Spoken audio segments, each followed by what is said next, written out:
MLC కవిత BC నినాదాన్ని తీసుకున్నారు. ఇక ఇందిరా పార్క్ దగ్గర భారీ సభను ఏర్పాటు చేస్తున్నారు.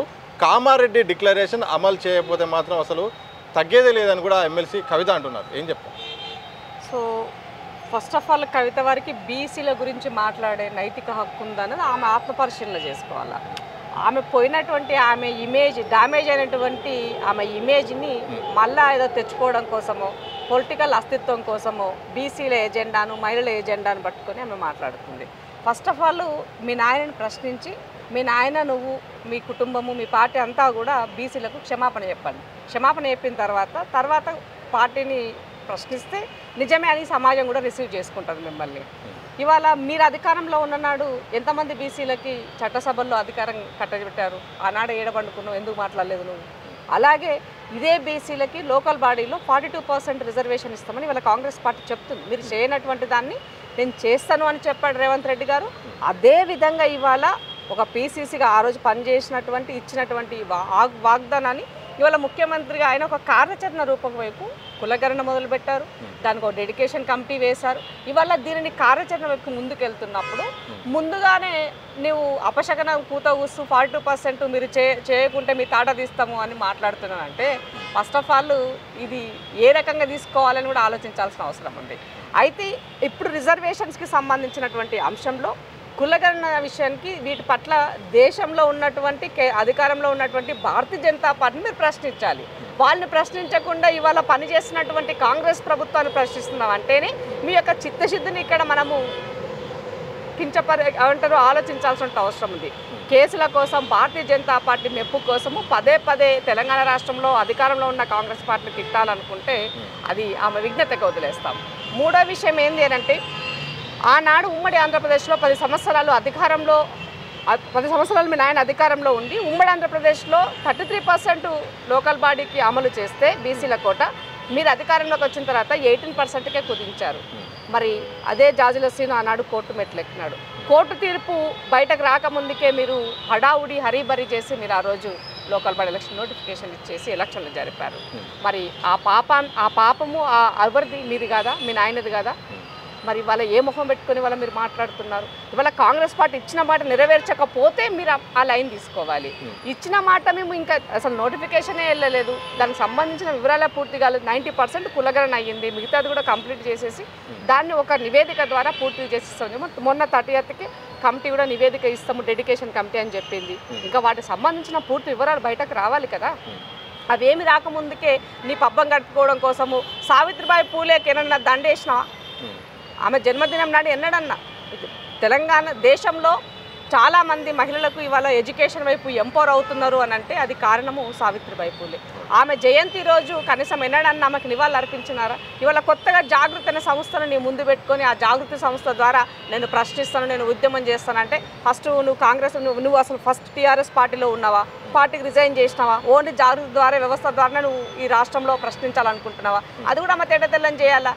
ఇవాళ అన్న దుకాణము బంద్ అవ్వబోతున్నది, జైలు పోబోతున్నాడు అన్న కాబట్టి ఇవాళ చెల్లె దుకాణం ఎత్తుకున్నదని చెప్పాల్సిన అవసరం వస్తుంది. ఇవాళ వాళ్ళ యొక్క పొలిటికల్ అస్తిత్వం కోసమే ఇవాళ అన్నా చెల్లె పోటీపడి పనిచేసిన పరిస్థితులు ఉన్నాయి, పోటీపడి స్టేట్మెంట్ ఇచ్చిన పరిస్థితులు ఉన్నాయి. సో ఇవాళ ఇవన్నిటి దృష్ట్యా ఇవాళ ఏం చేయాలో అర్థం కాకుండా కేసీఆర్ ఉన్నారు.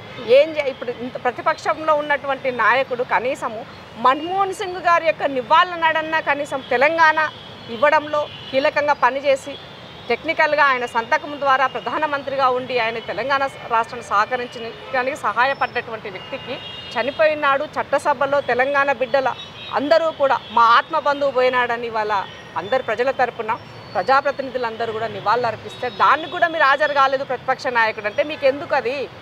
దాని గురించి అందుకే అంటున్నా టీఆర్ఎస్ వాళ్ళ పైన బీఆర్ఎస్ వాళ్ళ యొక్క నైజం ఒకటే, ఓడ దాటగానే ఓడ మల్లయ్య, ఓడ దాటినాక బోడ మల్లయ్య.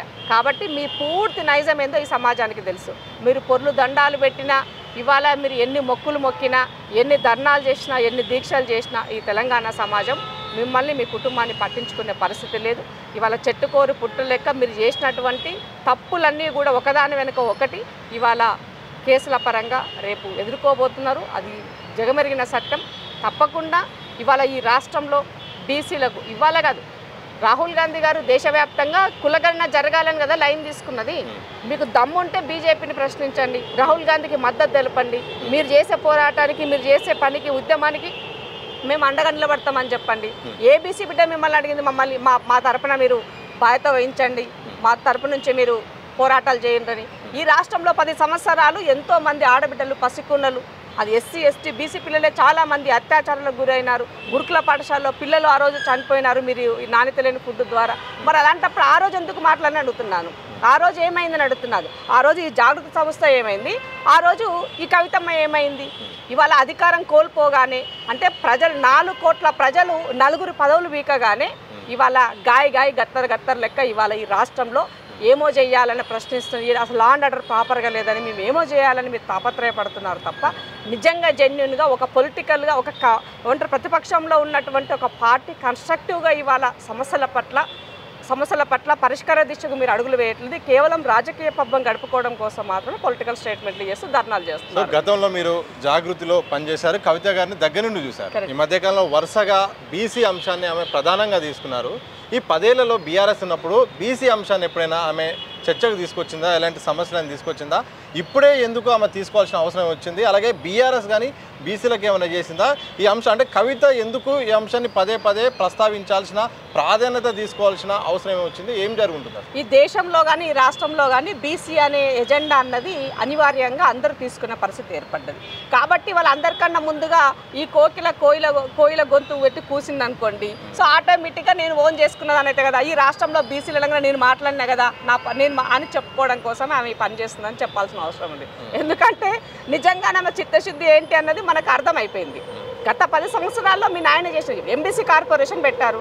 ఎంబీసీ కార్పొరేషన్లో 2000 కోట్లు పెట్టి దీనికి ఒక కొత్త కార్పొరేషన్ చేసిన, ఎన్నడూ ఉచ్చరించని కులాలు కూడా ఇవాళ చట్టసభల్లో ఉండడానికి నేను అవకాశం కల్పిస్తున్నా అని చాలా పొంకనాల మాటలు మాట్లాడినారు. మరి దాంట్లో ఖర్చు పెట్టింది కేవలం 3 కోట్ల రూపాయలే. మీరు అధికారంలో మొన్నటిదాకున్నారు, తెప్పించుకోండి, మా దగ్గర ఆర్టీ ఇన్ఫర్మేషన్ కావాలంటే మీకు ఇస్తాం మేము. ఆనాడు ఏమైంది, ఎందుకు మాట్లాడలే? రెండవది, బీసీలకు సంబంధించినటువంటి సబ్సిడీ లోన్లకు సంబంధించి దాదాపు 8,64,000 మంది యువత దానికోసము అప్లై చేసుకుంటే కనీసం ఆ సబ్సిడీల కింద 82,000 మందిని మీరు సెలెక్ట్ చేశారు. దానికి బడ్జెట్ 2,160 కోట్ల రూపాయలు బడ్జెట్ నిధులు విడుదల చేస్తే ఖర్చు చేసింది కేవలం 661 కోట్లు మాత్రమే. మరి ఇలా ఏ మొహం పెట్టుకుని మాట్లాడుతున్నారు? ఆ రోజు ఏమైంది? మరి ఇలా బీసీ ఎజెండా కనబడలేదా? నువ్వు అధికారంలో ఉండి నీ సంతకం ద్వారా ఇంతమంది భవిష్యత్తు బాగుపడే సమయంలో నువ్వు చేయని దానివి ఇవాళ ప్రతిపక్షంలోకి రాగానే నా జాగృతి సంస్థ దీని గురించి మాట్లాడుతుందని అంటే ఇది నవ్వుకోదా సమాజం? జనం నవ్వుకోరా? ఎంత ఉండి వాళ్ళ యొక్క రాజకీయ పబ్బం కోసం భజన చేస్తున్న ఎంత ఉన్న బీసీలను కూడా అడుగుతున్నాను నేను. ఆ రోజు ఏం చేసి కుంటిగుర్ర పళ్ళు దొవిరని అడుగుతున్నా. ఇవాళ కవిత గారు సంకలనం చేరి మేమంతా కూడా బీసీల కోసము ఈమె మాకు ప్రాతినిధ్యం వహిస్తుంది, ఆహో ఓహో మా అక్క మా సోదరి పనిచేస్తుందని మీరు మాట్లాడుతున్నారు కదా ఆమె ఎంట ఉండి. మరి ఆ రోజు ఏమైందని అడుగుతున్నాను నేను. ఇదే బీసీలకు అన్యాయం చేసినాడు, ఎందుకు కవిత మాట్లాడలేదు? అది ఎందుకు అడుగుతలేరు? అదే స్టేజ్ పైన మీరు అందరూ క్షమాపణ, అక్క ఆయన మనం చేయలేదు, మనం క్షమాపణ చెప్పాలా, మనం క్షమాపణ చెప్పిన తర్వాత నువ్వు నాయకత్వం వహించు, మీ వెనక మేము ఉంటామని చెప్పుండాల్సింది. మరి ఎందుకో చెప్తలేరు? అట్లా ఆ పని చేయలే కదా. అంటే కేవలము రాజకీయ పబ్బం గడుపుకోవడం కోసమే ఇక్కడ బీసీ ఎజెండాను వాడబడుతున్నది. సో ఇవాళ బీసీలకి సంబంధించి చేసేటువంటి నిర్ణయాలు, పనుల పట్ల రాహుల్ గాంధీ గారు బీసీ మంత్రిగా ఉన్నటువంటి పొన్నం ప్రభాకర్ అన్నకి ప్రశంసల లేఖ పంపించారు. బ్రహ్మాండంగా బీసీల కోసం పనిచేస్తున్నావు, ట్రాన్స్పోర్ట్ మినిస్టర్గా మీరు పనిచేస్తున్నారు, ఇవాళ రేవంత్ రెడ్డి గారి నాయకత్వంలో బ్రహ్మాండంగా ఈ రాష్ట్రంలో సంక్షేమం అనేది ముందుకెళ్తుందని చెప్పడం జరిగింది. సో ఇవాళ ఇవన్నీ మీకు ఏవి కనబడతలేవు. కేంద్రంలో ఉండి ఆయన ఏ ఉలుకు లేదు పలుకు లేదు బీసీల పక్షాన, బీసీల గురించి మాట్లాడినటువంటి వాళ్ళ గురించి మీ పోరాటం అక్కడ ఉండాలి, మీ చిత్తశుద్ధి అక్కడ ఉండాలి. అక్కడ లేకుండా కేవలం ఇక్కడ మాత్రమే గల్లీలో ఉండి రేవంత్ రెడ్డి గారిని తిట్టాలా, గల్లీలో ఉండి రేవంత్ రెడ్డి గారి ఫ్యామిలీని తిట్టాలా, గల్లీలో ఉండి రేవంత్ రెడ్డి గారి యొక్క ఏమంటారు ఇమేజ్ని డ్యామేజ్ చేయాలా అనేది అన్నా జిల్లాల యొక్క ఉద్దేశం. అదే రోజు మీరు చేస్తున్నారు తప్ప ఎక్కడా కూడా ఈ రాష్ట్ర ప్రజల మనోభావాల గురించి కానీ ఈ రాష్ట్ర ప్రజల ఆత్మగౌరవాన్ని కాపాడడంలో మీకు చిత్తశుద్ధి ఆనాడు లేదు, ఈనాడు కూడా లేదని చెప్పదలుచుకున్నాం. కాబట్టి రేపు సావిత్రిబాయి పూలే నాడు ధర్నా చౌక్ దగ్గర ధర్నా చేస్తాను మీరు మాట్లాడినకు సిగ్గు అనిపిస్తలేదా మీకు అని అడుగుతున్నాను నేను. ధర్నా చౌక్ ఎత్తేసింది మీరు కదా, ఏ మొహం పెట్టుకొని పోయాడ ధర్నా చేస్తావు?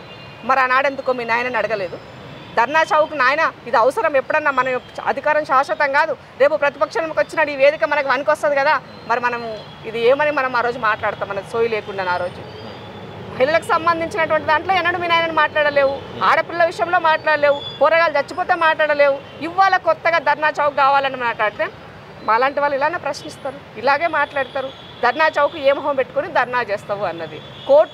కోర్టు మెట్లెక్కి ధర్నా చౌక్ని కాపాడుకున్నాం ప్రతిపక్షంలో ఉండి.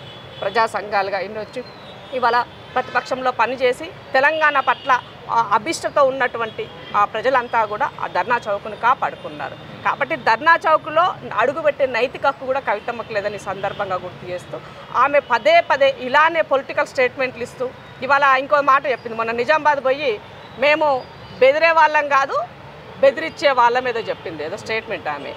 అంటే ఆమె బెదిరింపులు ఢిల్లీలో ఉంటాయి, ఈడ కాదు ఆమెది. ఏం చేసింది ఈ రాష్ట్ర ప్రజల యొక్క ఆడబిడ్డల ఆత్మగౌరవాన్ని ఏడ తాకట్టు పెట్టి ఏం చేసిందో ఈ సమాజానికి తెలుసు. అలాంటప్పుడు నువ్వు మాట్లాడే నైతిక హక్కు నీకుందా? ఆ మీటింగ్లో సీతక్కను అవహేళనగా మాట్లాడొచ్చా, నవ్వొచ్చా? పక్కనున్నటువంటి వాళ్ళ ఆహాహం నవ్వొచ్చా, అవహేళన చేయొచ్చామని? పొద్దున్న లేస్తే ఈ సమాజం పట్ల చిత్తశుద్ధితోటి సమాజం కోసం పనిచేస్తూ ముందుకెళ్తున్నటువంటి సోదరి సీతక్క ఆమె రాజకీయాలకు వచ్చిందే తాడితపీట ప్రజల పక్షాన పోరాటం చేసి కదా. మరి మీరేం చేశారు? నాయన చాటున ఉండి రాజకీయం చేశావు. నాయన పేరు చెప్పి మొత్తం అధికారాన్ని వాడి ఏం చేయాలో ఎక్కడెక్కడమో కుల్లదేస్తున్నావు. 10 సంవత్సరాలు ఏడ దోచుకోవాలి ఏడ దాచుకోవాలి ఇదే ఆలోచించారు. మరి ఇవాళ మేము అలాలేమి సీతక్క ఇవాళ అధికారంలో ఉండి కూడా ఎక్కడెక్కడ అయితే మిస్టేక్స్ జరుగుతున్నాయి, ఇన్సిడెంట్స్ జరుగుతున్నాయో ఆ ఇన్సిడెంట్స్ దగ్గరికి ఆమె వెళ్తుంది, బాధితుల పక్షాన నిలబడుతుంది. ప్రభుత్వం అధికారంలో ఉన్నప్పటికీ కూడా ప్రభుత్వం ద్వారా సహాయ సహకారాలు అందించే వరకు ప్రయత్నం చేస్తుంది. మరి మీరు ఎన్నడూ పోలేదే అట్లా? మీరు పోలే, మీ మంత్రులు కూడా పోలే, మీరు అధికారంలో ఉన్ననాడు.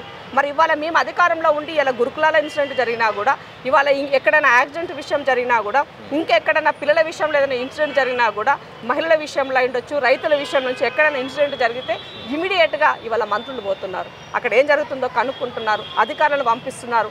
ఏమంటారు, కలెక్టర్లను వెళ్ళి అక్కడే ఉండి మీరు భోజనం చేయమంటారు, నిద్రించమని చెప్తున్నారు. ఇవన్నీ మార్పు చేస్తుంది కదా ఈ ప్రభుత్వం.